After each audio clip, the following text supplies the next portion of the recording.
Welcome back, dear viewers. To shed more light on the Lebanese file, we are delighted to be joined over the phone with His Excellency Ambassador Gamal Bayoumy, the former Assistant Foreign Minister. Good evening, sir. Good evening. How are you? I'm fine. Your Excellency, at the ceasefire in Israel-Hezbollah war largely held for a second day, Israel and Hezbollah traded accusations that their ceasefire had been breached. How do you view such an exchange of accusation?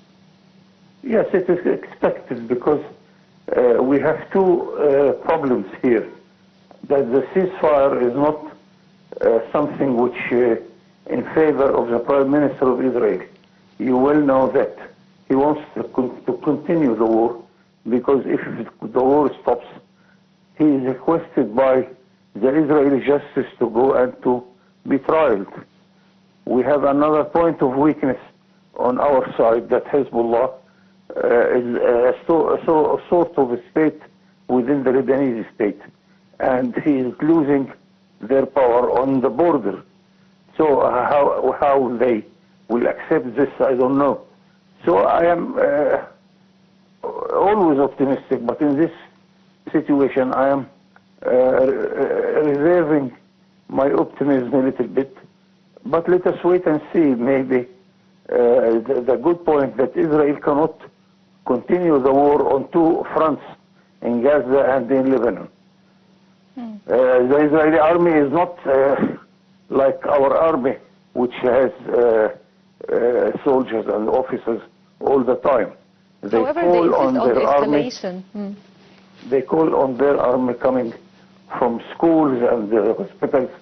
So the normal life in Israel will be highly affected when they either continue the war for a long time, or if they fight a war on two fronts like that.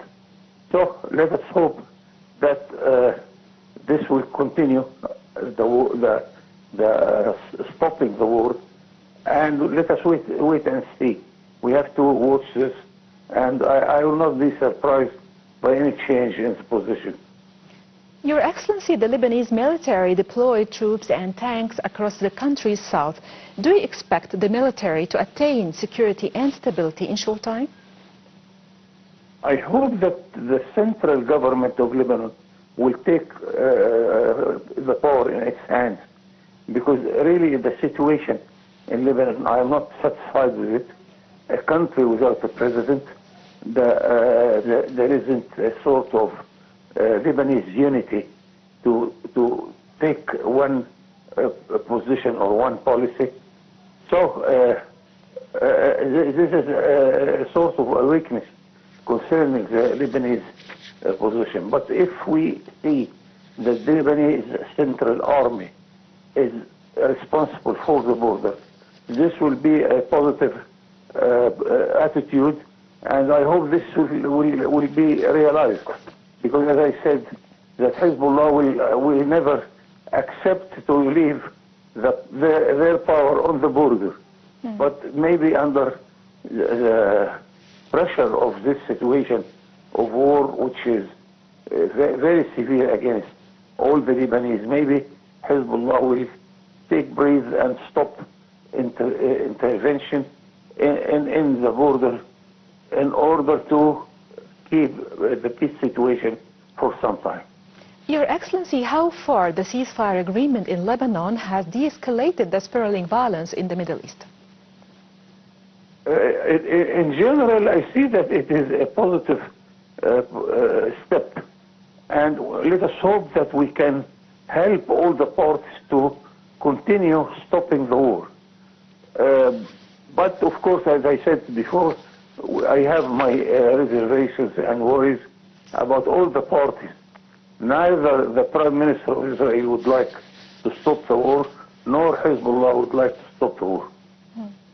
So to what extent the ceasefire in Lebanon will lead to another ceasefire in Gaza? No, I am not optimistic here, because they want to continue the war in Gaza. Gaza is different situation, where the Israelis want to occupy the whole Palestinian territory.